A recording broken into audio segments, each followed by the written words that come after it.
Well, shall we just start off, because time is of the essence. It would be great if you just one by one just want to introduce yourselves and maybe just give us just 2 or 3 minutes on who you are, what you do, and maybe it's something about how you got involved in innovating for growth, and then we'll pick it up from there.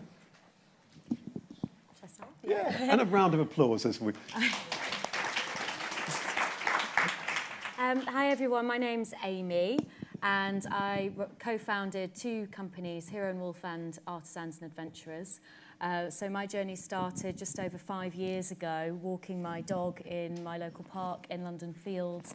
I met my now business partner, Bea Friedman.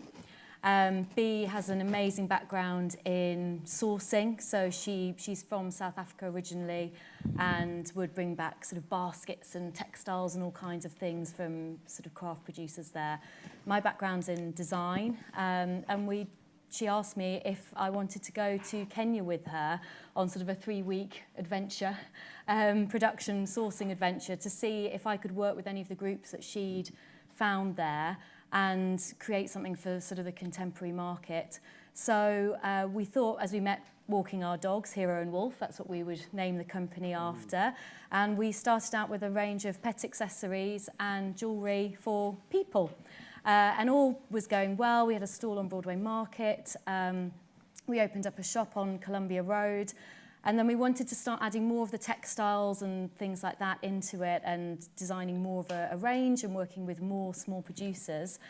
And it was then that we got in touch with the Growth Programme through the British Library and came out of it 3 months later with 2 businesses instead of 1, because we were advised that from a branding point of view it was best to separate them out. So that's what we've done, and it's been a journey. It's been lots of learning and also managing 2 sort of very different, similar ethos but different companies, one obviously for pets and one for people.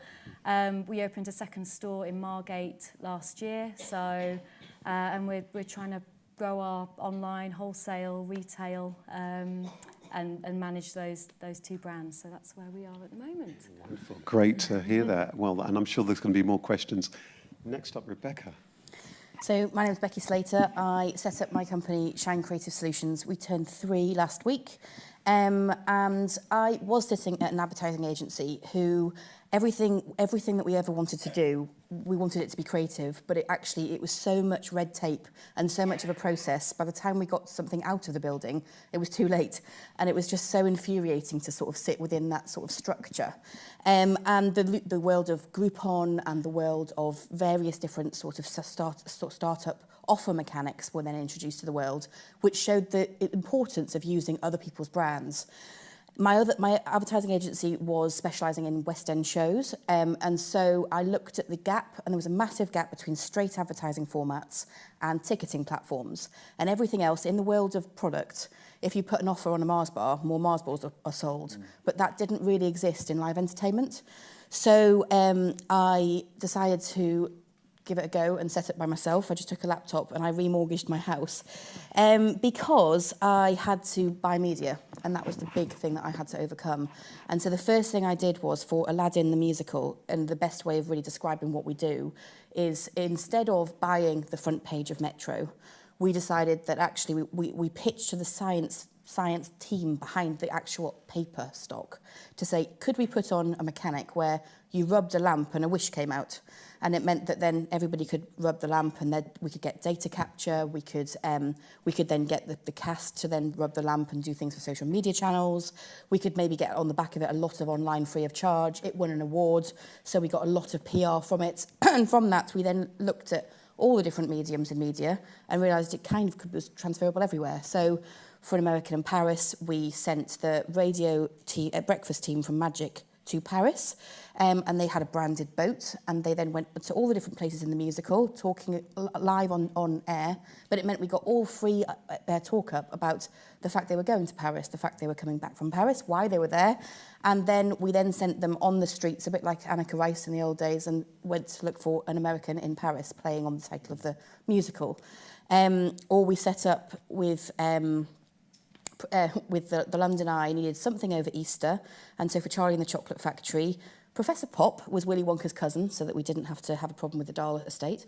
And he was launching a new sweet factory. We had the cast of Charlie and the Chocolate Factory sort of launching like they do in the musical and in the film and the book, sort of saying, please, can you design a sweet, and we'll then find winners. And winners were then unveiled. Number 1 found from Northampton, winner number 2. So we're trying to merge the whole world of emerging experiential with media to try and bring opportunities together that, because we've created them, we own them, so we don't get charged for them. And it works across retail, it works across loyalty schemes, it works across cardholder mailings in all different ways, whether you turn something green for Wicked's birthday, or it could just be that we now do the parties for these West End shows. And tell us, just briefly, when and why did you get in touch with the British Library, with the Innovating for Growth programme in that journey? It was actually through the bank. So it was, I'd been with HSBC, and they had a great programme for me there, and the relationship manager I had really bought into the enthusiasm, I think, of the idea, and kind of helped me to work out how many staff I needed and how much cash I needed up front, and work out how they could help. He moved to Santander, and he really sort of took... So he gave me the positives of Santander, and then they talked to me about the Innovating for Growth programme in the British Library and how they were linking with it and that kind of thing. So it was really through him. And just in terms of just timelines, just for you both, just before we hear from Precious, but what timeline? When? How recent were you both on the Innovating for Growth programme? 2 years ago. 2 years ago? Yeah. I haven't actually done the actual programme yet. Wow. So then then it's perfect. So yeah, I'm hoping Yes. to do it sort of the next time round. Oh, fantastic. So yeah, to learn. Fantastic. And let's give everyone a round of applause, and then let's move on to. So Precious, tell us your story, your journey. Hi Rashid, hi guys. I am Precious Jason. I'm the founder of a multi-award-winning natural skincare brand. It's a mouthful. How did I get into what I do now? In 2012, I was diagnosed with a rare and aggressive form of cancer, and I used to be in law, so the treatments, I took a bashing, and I ended up in hospital for a very long time.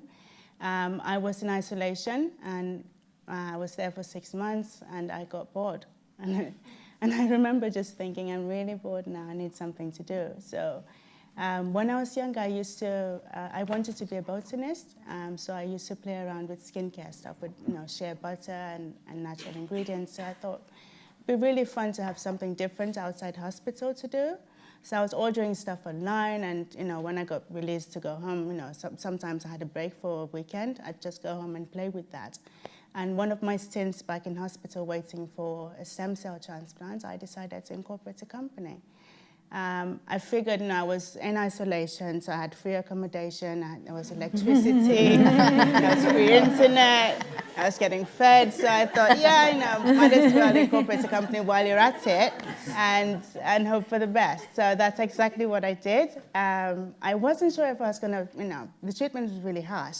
So I didn't know if I was going to survive or not. So when I survived and came out, I thought, we have a business, so what do we do now? Let's go for it. But it's been really good fun, because our business is targeted at people who've been through cancer. So when you undergo treatments, your skin is really damaged. Like me, I don't know if you saw my picture earlier, I lost my hair twice, and my skin was really damaged. And part of the whole thing is women lose their sense of self. You lose your confidence, because I struggled for a long time to go outside, because I didn't recognize the person I was when I looked in the mirror. And so I became my first target customer by creating stuff for myself, and by going into hospital. When I was going in for chemo, I was talking to the other women, and I was asking questions. How's your skin feeling? How do you feel about the hair? What's happening? And it was so fascinating to find there was really nothing targeted at women going through treatment. And I guess when you've been through where I've been, you're reading more, you're looking for information, you want something that's natural and safe and helping. And because there was nothing, I just thought, I'll take a leap of faith. I don't know what tomorrow holds. I'll take a leap of faith and create something. So it was initially meant to be a legacy project. If I don't make it, this is my little thing, out in the world. And thankfully, I've been doing it for 2 years. We've won a couple of awards, which I'm really grateful for. No, we're also able to support cancer charities as well. So if we're raising awareness. I did a skydive last year, which was very scary. But we're giving products and we're educating people, and it's a privilege to lend my voice to, to things that are helping make a difference to other people. And tell us again, wonderful. And in that full-on journey, where did the British Library and Innovating for Growth come from? Was that one of the things when you had all that time in hospital, when the electricity and everything else, and as you were planning, was it then, or did it come further down the line? Tell us a little bit. It came about the same time. So I used to, I had day release, from hospital. So you plan your life around your day release time. So if a doctor said, no, you're not good enough to go home, you start thinking of all the things you have lined up.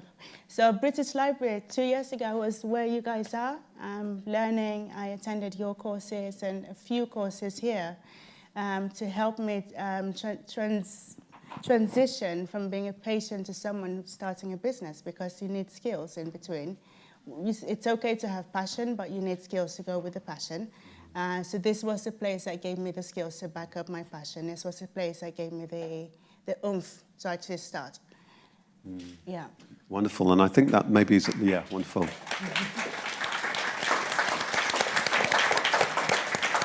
I just want to ask a few questions just before we go to the audience, because I guess it's been touched on before, but could you really identify with how everybody is sat that side of this divide? Amy, I want to ask you first of all, pre-start, I wonder, are there any thoughts for people who are here in this room and they are, thinking about it and they've got some thoughts, maybe I should, or, just on that verge, or maybe balancing it with a little bit of a job. What would your first piece of advice be for somebody here who's really thinking about, perhaps they've got that idea, and what would you say? I think you always should. I mean, you never regret things that you've given a go to. So, definitely try. And it's fantastic what you're doing. The British Library is a great network, and sort of starting to build those people, your support network around you. And also, I guess don't expect it to happen overnight would be my advice. So if you are having to work to support yourself alongside it whilst you're starting up, that's okay. In a way, it almost gives you more motivation. I mean, I carried on doing part-time work for the first 2, almost 3 years of what we did, especially in London. It's tough. It's an expensive city. So don't let that get you down. You hear a lot of stories of people, making millions overnight. It's not always it's often not like that. So, just keep at it. Becky, I mean, for you, if you were sat in that chair and you were just at that start-up stage, what would your advice to yourself be? I think just to believe in the idea that you've got, to try and plan out what was the sort of 3 most important things you need to get right, to then what is your USP, because that made me very different to everybody else in a very busy market, and then just really get maybe one right person. I made a mistake of going after an investor and did it with a partner to start with, and actually if I just believed in myself, it actually didn't quite go to plan with that partner and we had to separate ways. And if I just believed in the idea and the passion and seen the gap and just quietly got on with it in sort of a stepping stone to begin with, I think I probably wouldn't have made the mistakes I made at that point, to then have to sort of regroup and change sort of what I was offering. The same question to yourself, Precious. What's your advice if you were sat in that audience at that beginning stage? Start. It's that simple. Don't. I don't want to say don't wait for tomorrow. Nothing is guaranteed. So just start, whatever dreams you've been given, go with it. Research and put the work in. You get to meet people who start something and make it immediately. For some people, it's not that way. So pace yourself, and be kind to yourself as well. I think I was sharing with someone earlier. Being in business, you have superhero days and you have days that are not so great. So you have to pace yourself and be kind to yourself and be kind to other people as well. I think the opportunities I've had have just been, from being polite and being kind to someone else, and God has opened doors for me that I would never have been able to open for myself. I think sitting here on this stage with you is weird. I love you, but it's very strange. I met someone at British Library 2 years ago at an awards ceremony, and we met in a toilet, and I didn't know. I know. I didn't know a meeting in the toilet would lead to the opportunities I've been blessed with, and even being here on stage. So be open, trust the process, trust yourself, and go for it. Tell me, how do you find out if this thing of business is cut out for you? When we were just on, and I don't know if you may not have gotten a chance to hear kind of Matt's story before, but it's a wonderful meeting between somebody who's running a business and somebody who has the financial acumen and so on. On your journey, how did you find out that you knew there was something here? And if you're sat there, how do you know if being in business is actually for you and if you've got what it takes? I don't know who wants to kick us off with that one. Becky, I'm going to turn to you. I think I delayed for a year. I was a bit worried, and I thought that the idea was a good one, and I kept thinking, what if? I don't think you ever know until you get going. Mm-hmm. And as you're going, you understand what skill sets you need to bring in that you haven't got yourself. Did you share that idea with anybody, or were you kind of keeping that for that year? Keeping the idea to yourself? No, I did share it with my immediate boss at the time, and tried to pitch it sort of to our American bosses at the time. And it was just, it was, whenever I was sort of trying to give it to someone else to help me, it wasn't the thing that I wanted it to be. So I wanted to own it and it be the character that it is, and then learn which skill sets I needed to complement my own. And there's a lot of people out there to help you with the British Library, at banks, at sort of different networking events. There's an ongoing, and there's a lot of people in the same boat willing to help. And everyone's keen to hear the story of trying to help sort of against the huge sort of conglomerates. Yeah.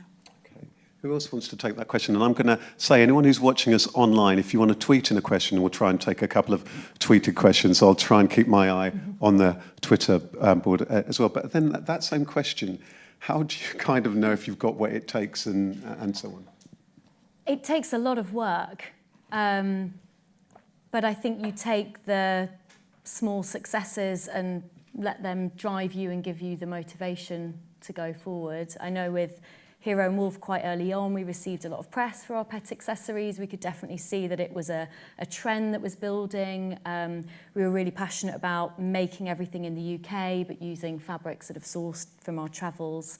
I sofa surfed for the first almost a year of the business whilst we were getting it up and running, and stayed, on my business partner's couch, on various friends, and it was exhausting. It was absolutely exhausting, but I loved it and I wanted to do it so badly. I wanted it to work so much, and I could see that it was starting to take off, that you just do it. And, that stage, I kind of love it as well. It's exciting. I think if you're in that position and you're still going and you're feeling, driven to carry on, then you've got it. Yeah, and Precious, anything you want to add about, if you know whether you really cut out for it and what's going to require? Oh, please don't do what I did. Don't go, I'm really passionate about this, I'm going to do it. It's good to have passion, but you need to research what you're doing. This is a really great place to get information from. You need to go to events. I know you run a few events. You need to do that. And it's worth getting a mentor. Ask questions, research, and talk to people. You might think this group are my ideal audience, if you're going with the ideal customer reference point. Speak to them. Don't just think they're going to come to you. You find them, speak to them, ask questions, ask them about your products before it comes out, ask them about pricing. Really drill down and get your customers right before you start. And also trust yourself. You know, I believe in instincts as well, which I know you talk on a lot. So it's great to have mentors, it's great to seek advice from people, but you need to trust your own self as well, trust your instincts before you make a move. And yeah, and go from there. I think as well, the mindset of hurdles, there will be hundreds of hurdles that come your way. And the mindset of changing that hurdle to be a challenge and an exciting one changes the sort of way you deal with it. I thought I'd made myself poorly with all the hours of working around the clock, and I was actually pregnant, and not ideal when you've started a business and hired some people, but actually everything's possible. So, and that was sort of a personal hurdle, but actually there's hurdles every day that you never think about when you're in another company, but actually the challenge is then exciting, and you learn from each hurdle. I want to go to some questions now, but just as people are putting their hands up and just as the microphone's on its way round, I want to pick up on a question. There's something that, Matt, you had also said that struck me, which was about often learning from sometimes some of the bad decisions or the the people who weren't quite right. And you touched on, for example, one scenario where it may have been I don't know if it was a business partner or potential investor, and it didn't work well. I want to talk a little bit for you to talk about working with other people, and the pros and cons and the ups and downs on that. Maybe, Becky, if I could turn to you first of all. If somebody here is thinking about working alongside somebody or working with somebody already, what are your thoughts about that, be it an investor or somebody who they're just going on the journey with, there's two of them in the business? Have you got any thoughts or suggestions? I think in my world, the world of promotions, sometimes a lot of characters are kind of excitable about where the position takes them as a person, and not having the passion about your company. Of course, it's not their company in the same way. But I think what I did was I tried to go for different people who I'd come across and who I'd been impressed with. And I had an instinct of whether I could work with them. Some people I'd worked with before as in a client relationship, and tried to look at a skill set that complemented mine and a passion that I hadn't seen in many other people. In what I do, we really rely heavily on networking. And I always think, which sounds ridiculous to say out loud, but I always think, can the person be perceived as nice? And would I like them to go out on a personal level? Because usually that will be, then someone will trust them, and it's all about the trust to bring their account to us. So it's that sort of, that one bit, it's rather than a CV, rather than loads of different sort of things they've done, it's that whole passion and trust element that makes it work. And if I turn to Amy, who I know has got a business partner, I just want to turn to you for a moment, Precious, because it sounds as though it's just been a remarkable journey by that sheer force of character that you decided that you're going to go on that journey. What are your thoughts about that? Has it been a journey that you've decided you're going to go on by yourself? Have you thought about bringing people on the journey with you? Where are you with that as far as extra help is concerned? Yeah, we've taken on extra help because after creating the company, I still had medical challenges. So it was important to get an extra help, and so we've hired 5 people in 2 years, and it's been a blessing because I've been able to free myself from the things I'm not so great at. You know, I love formulating, but I'm not a great graphic designer. I'm not a great website person, and this is where you need to let things go so you're not burnt out by the whole process. So you need to find the right people to do the right things, and then you need to let them go. If you want to keep an eye, but just let go of trying to micromanage everything. And so in that way, it's been a blessing. I had to let someone go. That was tough, but you have to do what's right for your business and find a good way to part company. Yeah. Excellent. And so, Amy, be mindful that your business partner may well be watching in, because this is being webcast on YouTube. Yeah. So you can say all sorts of glowing, wonderful things. But no, any thoughts about that, about working with someone? Because I'd imagine also when you've got a business partner, and I don't know if you're friends, that must be, that there's all sorts of challenges there. Tell us a little bit about that. Yeah, absolutely. And I think she would also say that there have been challenges along the way. However, I couldn't have neither of us could have got where we have without each other. And I think it's like you were saying, we've got skills that really complement each other. So we're not treading on each other's toes. We're both really passionate about the business. Our values align perfectly with what we do. You know, we're both really passionate about ethical production, things being done fairly, about pets. And we want to go in the same direction. And I think that's very important, is that you need to think, does this person want to be, you know, where I want to be still in 3, 5, 10 years' time? And there have been times where I just think, oh, I just couldn't have done it without her. There are so many, it can be quite lonely running a company by yourself. There are certain things that, you know, financial difficulties or big decisions to make within your business, and it's wonderful having that person that you know is 100% there behind you, got your back, and that you can confide in them with any of your sort of concerns, or, you know, celebrate the successes as well, because that's another thing. You know, there's no promotions when you run your own business. So you do need to stop and take the time to kind of pat yourself on the back for the good things. And yeah, it's great when you grow and you have a team and you can all sort of, you know, reward things. Yeah. Questions to the first person who's probably sat there with the mic. I'm going to let you choose. Let's have the hands nice and high. Okay, so tell us your name, what you do, and questions. Statements won't be allowed. Questions will be. Hi, my name's Shabrice. I guess you could say I'm doing like a fashion accessory startup. In terms of when you're producing a product, so I guess this applies to like Matt, Amy, and Precious. I know there's this whole idea of just start. Like, you're speaking to manufacturers, you've got your numbers, you know you can get the product made.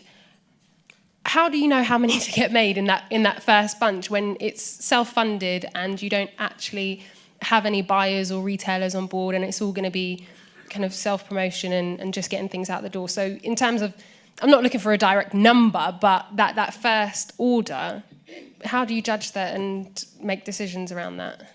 Right. Who do you want to answer that question? And we're lucky that Matt is still in the room. And I'm wondering, Matt, if we've paid you enough. If I was to persuade you to come and join us, would you be happy to? If I was to give you my chair, would you be happy to come and join us as well? Yeah, let's give him a round of applause back. Who does want to answer that question first, by the way? So that thing about, you know, it's all very well of just start, but actually if you particularly got a product, is that right? And there might be all sorts of logistics. When is right? Was that essentially the question? Also, what like, you're self-funded, you're ready to go, but judging that first stock order, like making that decision on how many you're going to order, so you're not sitting there with lost inventory and stuff like that. How do you make that decision? Who wants to take that question first? Maybe the numbers man should take that. I don't know. We run out of stock all the time. Yeah. When you're in your really early days, you don't want too much working capital. You don't want to be sat on loads of stock. Don't miss a boots delivery. They don't like that very much. And with people like QVC and others, you get a 15-minute delivery window, and if you miss delivery times there, you get fined and all sort of stuff. Wow. It's literally a balancing act. So I would place the orders back in the day for, I don't know, for the next month, maybe 50,000 original Tangle Teasers. Fortunately, when we were selling through 1 million a month, I had someone else doing it properly. But back in the day, I'd have to guess in the January, I'd have to guess in the Feb, how many of those do I order in pink, how many in black, how many in blue, and so on and so on. Because back then, the factory that we worked with, we were still an important customer, but we were teeny tiny, 5% of his sales or something like that. And if he had bigger customers than me, so if I didn't get the order in, I couldn't then pick up the phone and start jumping up and down when they couldn't switch it overnight. Whereas as we got bigger, the relationship changed a little bit. But I'd be amazed if there was ever a time where you don't run out of stock. I think it gets more difficult where I'm working with a brand at the minute who manufactures stuff in China, and managing that relationship is much harder. You've got an 8-hour time difference. You've got the language barrier.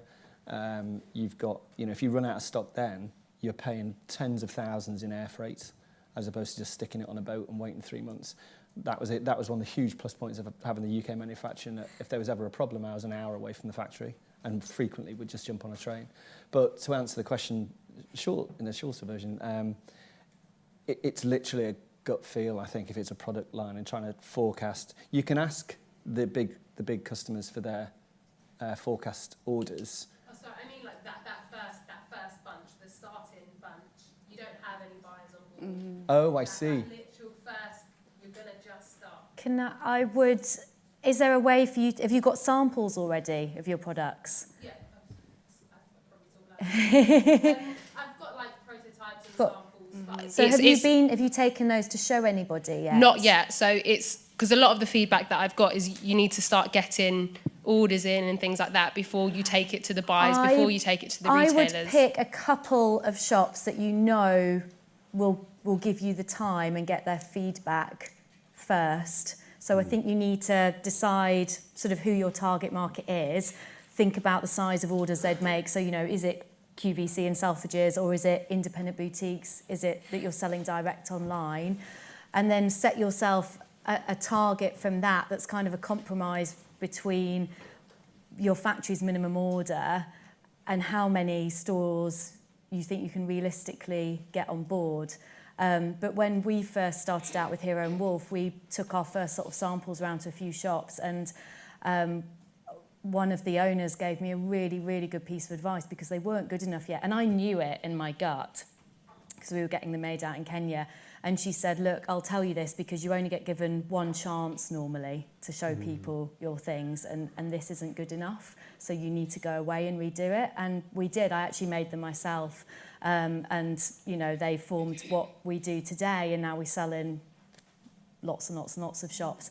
But that was really good advice. And had we gone ahead and produced, 100 units of each style, we would have been gone before we'd started out. So I'd see if there's someone that will just kind of have a little chat with you about it first, find out how many items they normally order, set yourself a challenge, okay, I want to get 10 shops on board, 20 shops on board for the next season, and then kind of, when you feel confident, produce your first run. I think branding's becoming more and more important as well. So if you do end up with an initial meeting with a decent supplier, a decent customer, and they may comment, they may feedback on the packaging, for example. Yeah. You may want to revisit. Don't do what we did a number of times and end up sat on tens of thousands of packaging that was effectively defunct because it wasn't quite right.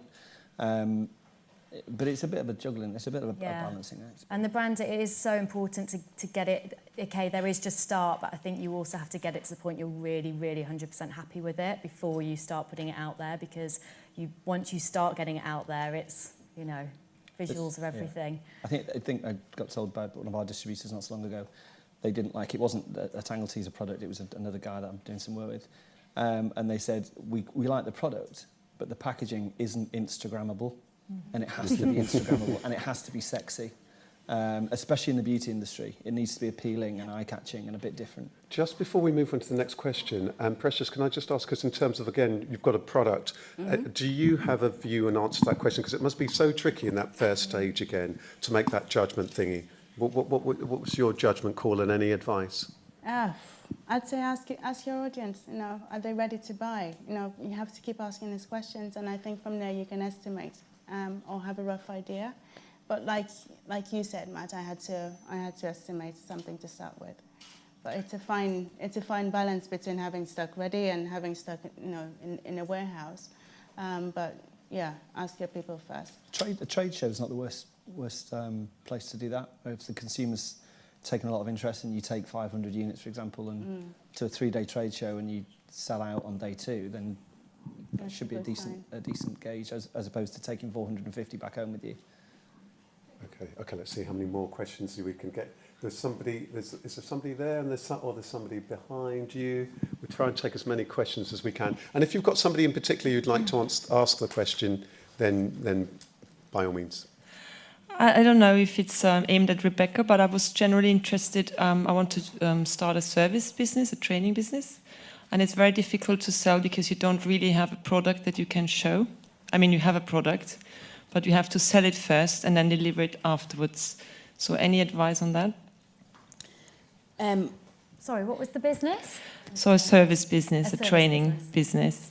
I then traded on my logo and the brand promotions and partnerships in the world that I was in was perceived as quite negative.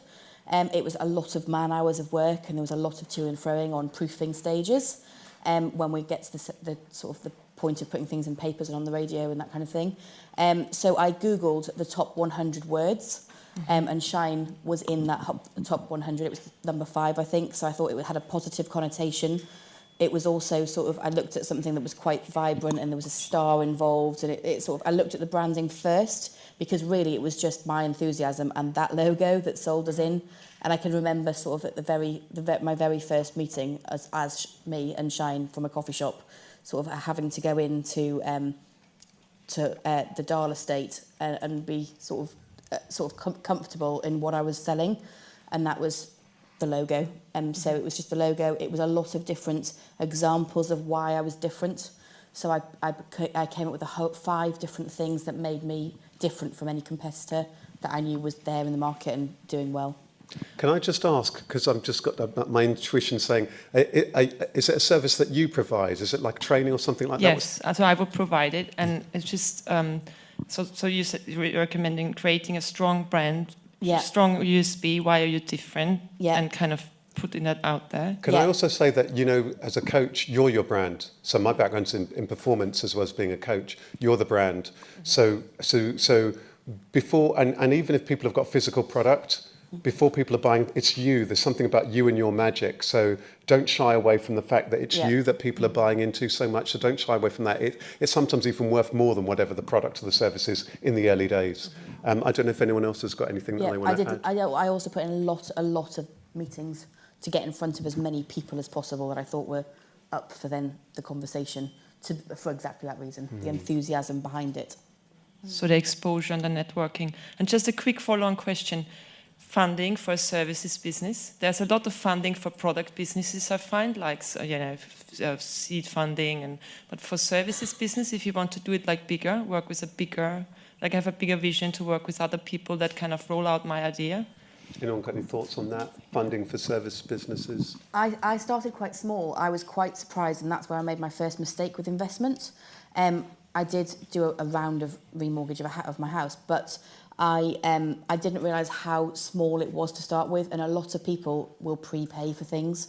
So I was getting sort of a prepaid agreement in, and I only needed a couple of them because it was just me. It's amazing how little you need to begin with, and then sort of use that to then go after sort of a bigger prepay and bigger client base first, before I then looked at then other options of bank lending and investment. Okay. I was just reading that to see if it's a question. It was a statement. I was just looking on the Twitter board. Who else has got a question? Next question. Who in the room's got a question? I think there's somebody right at the back. Yeah, so tell us your name. Okay, my name is Roland Wilding. I'm sorry I'm a bit late today, and you've probably done trademark searching and all the rest of it. You're talking about branding, which is great. And your question, my friend? My question is, has anybody had trouble making themselves get ready for asking somebody to do a trademark search to see whether their brand is available? Yeah, anyone had any problems with trademark searching and finding brands? No. Anybody? Everyone's No? nodding. We had loads. No? Well, you know, Do the research. The thing is, if you don't do a search, you run the risk of putting a lot of investment in, and then somebody coming at you with a cease and desist letter. Yeah, there's 2 types of searches you can do on a trademark. You can get a relatively cheap one done, I think, for about £200-300, which will just do a skim. Yeah, or you can get somebody like me who will do a really good search. Oh, so was it? Oh, I see. So it's a question or a statement. Common law. Yeah. Right. So what I'm saying is, please realise that there are different levels of searching. The trademark registry, for example, will not give you a perfect search. I can give you an example. My client, Half Hitch, has registrations in 40 countries. Okay. Okay, so we'll definitely come and speak to an expert like if we need that detailed search. So was there a question? What I'm saying is... So is there a question? Yes, Yeah, okay, give us. Are people worried that they think we're going to charge a lot of money? Are you worried that experts in terms of trademarking are going to charge a lot of money? So anyone want to take that question? Well, they do. So. Yes, we do, but we give initial advice free. Fantastic. Okay, fantastic. All right, everybody, can you hear that? Initial advice free. Excellent. We'll take that on board. Next question, please. Thank you. Who's next? We've got a question here. We've got a question here and one here.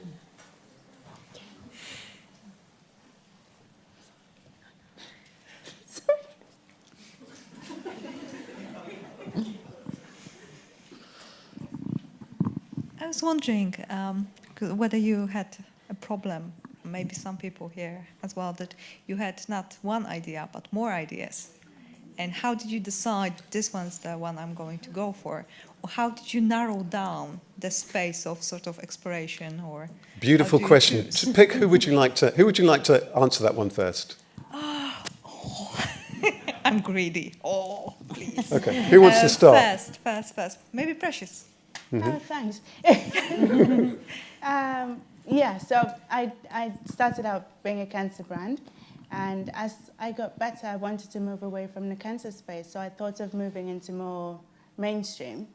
And for a while, I was juggling both, and I was hiding, because I was like, I'm done with cancer, I just want to move on. And I was hiding behind being a mainstream brand. But the thing was, I found it really hard as a mainstream brand because my audience were people like me. So every time I spoke to people going through treatment, I understood them perfectly because I'd been in their shoes, I understood what their struggles were. So, and people, I think for my business, you're not just buying stuff. People tell me stories behind the scenes as well. So I get to connect with people on a personal level. So after a while of juggling two strands of the business and not communicating properly, I made the decision to, just to stop and step back and be, focus on the people I started off in the first place. And I think, being the person I started off with, i.e. being me, being authentic, is what has opened doors for me. I mean, you're here, you're listening to my story, and I guess if you ever go home, my stuff will stand out. And that's because I'm now doing what I should be doing. I'm now more authentic and I'm now more myself. So it's okay. Yeah. I understand having lots of ideas, but I think that at some point you're going to have to narrow down and ask yourself why and chase that why. And if you serve that community well, they will look after you. Excellent. Amy, can I turn to you? Because you talked about how there was that point of recognising there were two brands going on. So do you identify with this question of having all these ideas and any advice? Yeah, it's not easy to do more than one idea, first of all. But sometimes, in our instance, we just, against sort of advice that we've been given since, we still feel so passionately about both of them. And actually they do interlink, and I think there probably will come a point where either we have to bring on a bigger team or get investment or grow in some way, because it won't be sustainable to continue as we are with the two. But for now, we love it, and we have kind of really narrowed down the product offering sort of for Hero and Wolf to allow artisans and adventurers to expand what it's doing. So yeah, but I agree with Precious, it's got to come from you. And, try some things out, tell other people your ideas and see how you feel about them when you're saying it out loud, maybe. Anyone else want to have a quick go on that before we move on to the next question, and we can maybe line up the next? I think if you're the inventive one, if you're the creative one, I think having someone in the team that's not afraid to say no 27 times a week is the worst idea in the world. I mean, we've been lucky enough during our journey to meet Richard Branson, his chairman, a number of times, and he always opens always opens his speech with, it's his job effectively to say no to Richard Branson pretty much every day of every week, because he has so many ideas. And then when they do say no, you genuinely have to listen to them and sort of say, okay, we'll shelve. The clever thing to do is not say no, just say we'll shelve that one for a couple of weeks. Okay. Yeah, sometimes. But then you're late for a meeting and you'll come back to it later or something. Let's try and get as many more as we can get. We've got one here and then we've got a question here. Yeah. Hi, my name is Annalyn. I just a two-part question. First part is a psychological one. Intriguing. As a startup person, how do you get over all the negativities and self-doubt to sort of motivate yourself? And the second half? How, with Precious thing where you said to go get a mentor, how do you go get that? Okay, let's deal with the good question. So the self-doubt question. Who wants to kick off with that? Sorry, just with the self-doubt part as well. And also how to handle other people's negativities as well. Because I find that when I first start telling people I want to start business, there's a lot of negativity. Okay. So the self-doubt. Who wants to... And other people's doubts. Who wants to kick us off with that one? Are the other people's doubts internal or external? External. Okay, because the internal ones shouldn't be working there. So, external, I think you just need to believe in your product and believe in yourself. You know, Sean got told a number of times, including on national television, that his product wouldn't work. And he went away and remortgaged his flat a little bit more and took it to a trade show and took it to market and just kept believing, you know, back yourself. I think it's such a good question. I'd love everyone going along to answer that because it's such a powerful point. Self-doubt, I mean, yeah, as a creative person, it's something you sort of have to deal with. But I think you have to look at the bigger picture of what you're doing and surround yourself with positive people and mark those milestones that you make in your business. And, you know, the people in your life that are telling you not to do it and being negative, do they need to be in your life? Do you maybe need to find some other people that will support you? Because you have every right to start your own business and, you know, you should feel really good about that. Becky? I think it's the belief. It is the belief when people are sort of saying, but you're giving up the security and this and that and the other, and you're basically thinking, but this, you've got such a vision, you really believe that it will be worth it, and it's that continuous telling yourself it'll be worth it, and surrounding yourself with the right people to know they'll be the people that help you get there, either psychologically or physically with skill sets as well. So it's getting the right people around you and then continuously checking back your initial USP and your initial belief in yourself. Precious, do you want to answer that? And then I think the second half of the question, the second question I think was aimed at you, but I can't remember what it was. The mentor. But we'll broaden that out. So, yeah, so Precious, do you want to start off with the self-doubt and then maybe talk about anything more you want to say about mentor, and then we'll send that mental ripple along the line. Oh, I think self-doubt, you're the best person for the job. You're the one with the dream.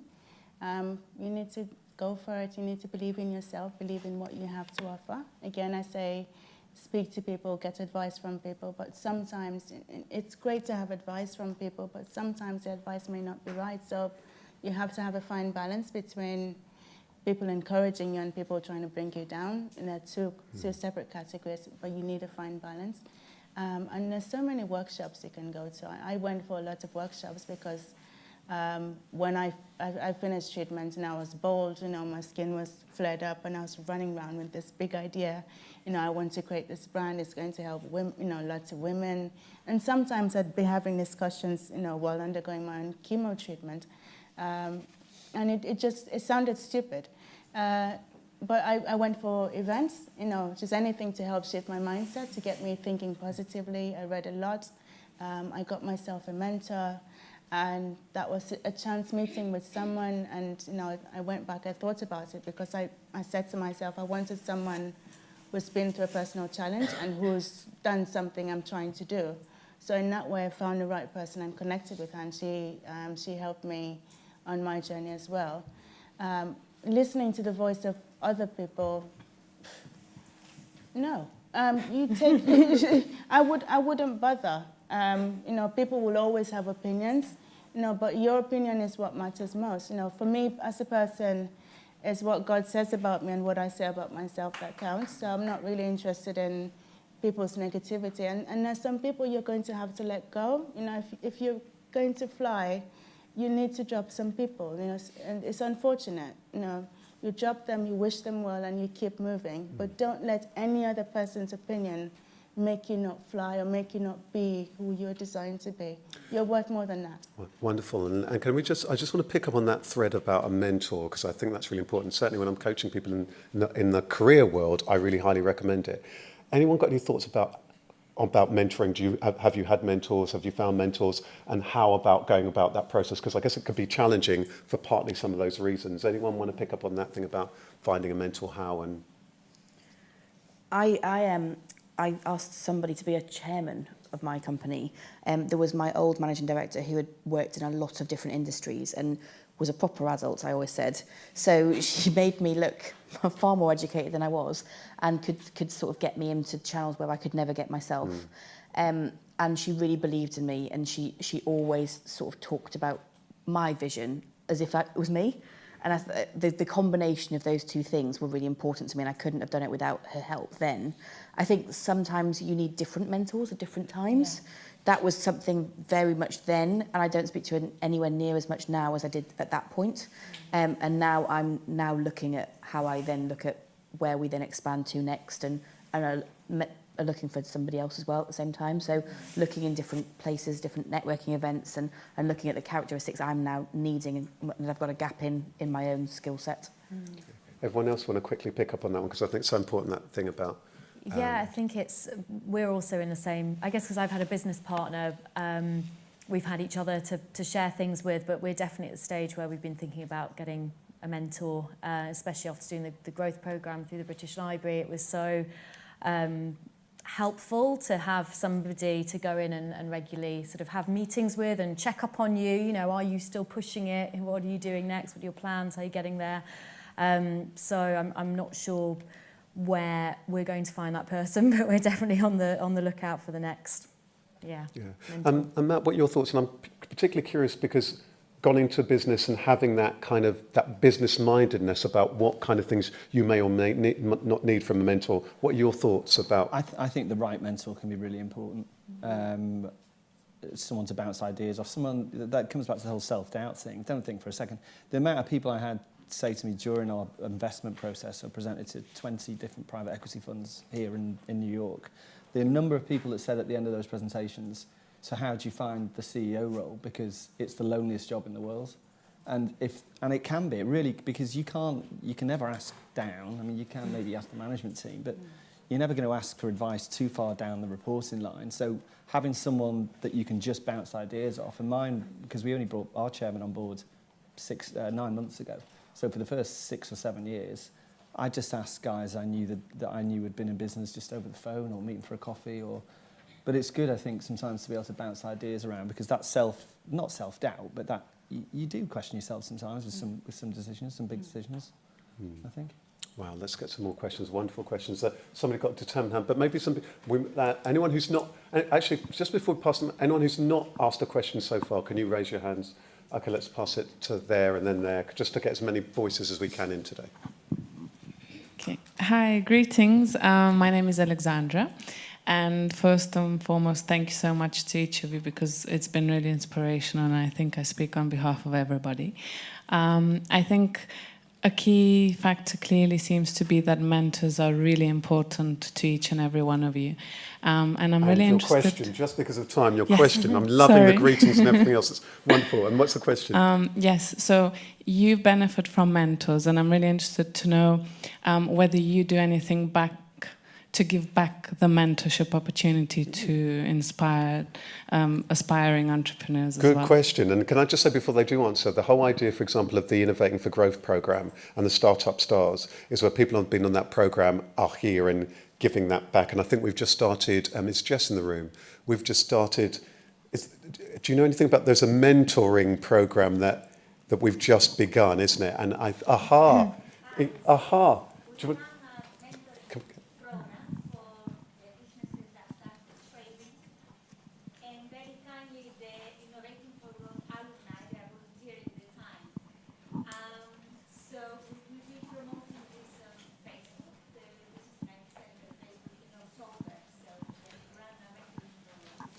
So just to say, we are going to be running linked to that mentoring program, but linked to that, any giving back that you do, do you mentor anybody? Yeah, I I think it was literally a case of, it was at one of the Virgin Fast Track events, and they basically said if you'd be happy to mentor anybody or a startup, then stick a business card in a jar. So I did, and yeah, so I'm working with a brand based up in Leeds at the moment, in an industry I know nothing about whatsoever. But it's not about industry knowledge, it's about him wanting to bounce questions off. Yeah. And a lot of the stuff is around how much stock to carry, how to get into this and that and the other. So yeah, and another brand that was supposed to be a consultancy thing that has ended up being a mentoring. Can I just offer everyone else just a yes or no, and then we can fit on that question, then we can fit one last question in before we have our final wrap-up speaker. So anyone, do you mentor back? Yeah? Yeah. Wow, amazing. One last question. Let's either of these gentlemen here.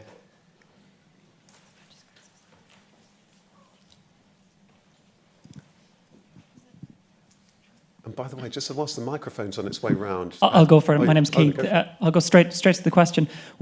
For some of you, when it came to bringing people on board outside of mentoring, on hiring, how did you approach that challenge in a startup context? How did you get potential candidates through the door? Okay. How did you get the candidates when you were hiring? Let's take it that way, though, when you're hiring, I guess, staff. Can I take it that way round? Okay. When hiring staff, how did you decide? We were very lucky initially in that we sort of had a chance meeting. I met with somebody about something completely different, and we were looking for a salesperson to take on our wholesale, and it turned out that she was leaving her job as wholesale manager for another ethical brand, and she wanted to come on board. So that was great. And then we had somebody else off the back of her, which was a similar scenario. And then we got a bit stuck because we'd found it so easy to hire. We just thought, oh, whoever walks through our door is going to be great. And actually, it's not always like that.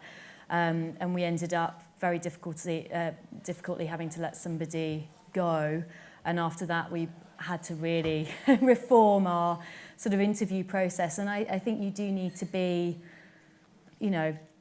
proper about it and interview people. Even if it's just for one employee, you need to take the time, you need to write a proper job description, interview several people, trial them. And also for us, we were kind of thinking with the first person we hired, is that person going to make us money? Because for me, it was much easier to invest in somebody that I knew I could see a tangible return from. So that's why we made the decision to sort of release some of the sales work, which we can do, but we wanted somebody that we were very willing to hand that job over. So that was quite a nice ease into it because we knew instantly that it was working, or if it's not working. Whereas when you're hiring for other roles, it can be a little bit more tricky to track progress. So yeah, it's one of the most hard things I've had to go through for my company because I've always ran my own business. I haven't really had that experience of working for a bigger company and going through the recruitment process. So it was a very steep learning curve. And everyone else, you've got 2 minutes shared among you to answer that question if anyone else want to pick up on that. For me, I didn't actually, I have got pillars of the company and specialisms of different services we offer. And it was all about, we brainstorm as a company every hour. And so we need to have a different kind of chemistry. So I've brought people in who I've come across in the different pillars. And I've brought them on trial. And it has to be people that have got the passion, that are willing to take the risk on me and the company, and are willing to then come in on a freelance basis first off to see whether the dynamic works. And then we then go from there. And then it makes it easier to let people go, or we sort of part company if it doesn't work. A lot of our early recruits, we didn't spend any money at all on recruitment fees or anything for the first few years. It was all people I knew. Yep. So some people had worked with me before, had heard that I'd relocated and got in touch and said, we'd love to come work for you. Ditto with another couple of members of staff. They'd brought people, not with them, but been approached by people. And it normally started with just a post on LinkedIn or some social media feed, and we'd get approached. And passion as well, you just touched on it. In particular in sales, I mean, I don't expect the guys, some of the guys that came on board, but in sales, if they weren't gushing about the brand at the interview, they didn't get shortlisted. Okay. And very briefly, if you've got that 30 seconds, Precious, anything you want to say about that, about hiring people? What she said. Oh, wonderful. Well, please then, could we have an amazing round of applause for Precious Jason, Amy Fleriot, Rebecca Slater, and of course for Matt Lum.